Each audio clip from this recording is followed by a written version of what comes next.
Welcome into the Lounge. It's the place we pick a burning sports topic from the week and shed a light on it with some thoughts. And this week's topic is leadership. It's funny because in a lot of ways, leadership is like a town without chain restaurants. It only really shows its importance when it's not there. And this week, its presence, or lack thereof, was on display in two different cases. On Wednesday, news broke of the Dallas Cowboys paying a confidential settlement of $2.4 million to 4 members of their cheerleading team after a senior team executive was accused of voyeurism. The headline speaks for itself, but let me promise you, it's much worse. One of the cheerleaders alleges that she saw Richard Dalrymple standing behind a partial wall in their locker room with his iPhone extended toward them while they were changing their clothes. Dalrymple gained entry to the back door of the locked dressing room by using a security key card. Now, this is very different from his account, in which he said he entered the cheerleaders' locker room not knowing the women were in there and left right away. Yes, because as we know, the last thing we expect to see when you walk into the cheerleaders' locker room is, well, cheerleaders.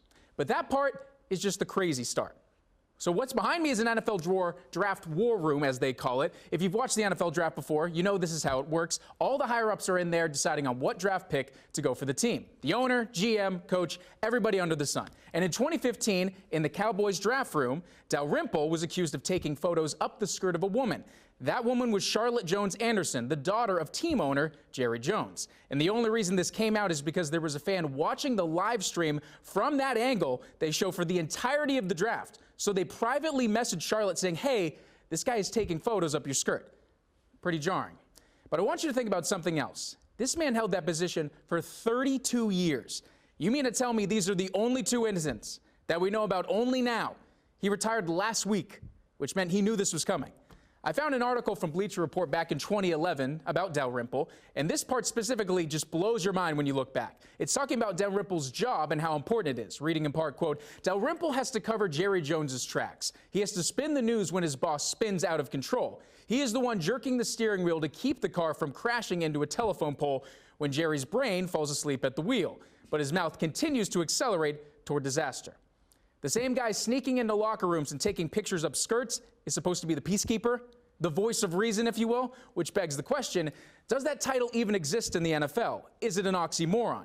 Jerry Jones has a plethora of scandals. And what's more pathetic, he knew Dalrymple did this to his own daughter, who he has fired twice from her job, by the way, yet all while letting Dalrymple not just keep his job for 7 more years, but enabled the things pointed out in those allegations to happen, and likely much worse. The next example wasn't even supposed to be in the segment today, but when a coach and a 49-year-old takes a swipe at another coach for taking a timeout, it makes the cut. So yeah, it's easy to say, keep your hands to yourself. It's unprofessional, all of it over again. It's an echo chamber, I get it. But I want you to watch what happens when what turns into a relatively fine setting of just words and passionate talking, if you will, and then the scene after he takes the swipe.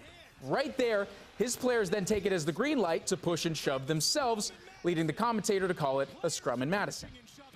And that's it. That's leadership in a nutshell. You have guys that don't know how to handle that situation. They're looking to you, so when you hit, they hit. When you say it's okay to do that, they think it's okay to do that. Now, obviously, it didn't turn into the malice at the palace to reach that level of fighting, but even those guys took accountability for their actions and said it should have never gotten out of hand like that. You know what Howard did? Didn't mention one line about setting the wrong example to his guys. Look, he's not making any friends on the Wisconsin side anytime soon. What's an apology to them going to do? But not coming out and saying, I handled that wrong, makes all the guys think and mold that you do every day. They then think that's the way you handle your problems. And that's gross. From 2 of the biggest brands in American sports on top of it, and that's not leadership. You may think you know it when you see it, but the truth is, you only know the right way when you see the wrong way. That's it for the Lounge. We'll be right back.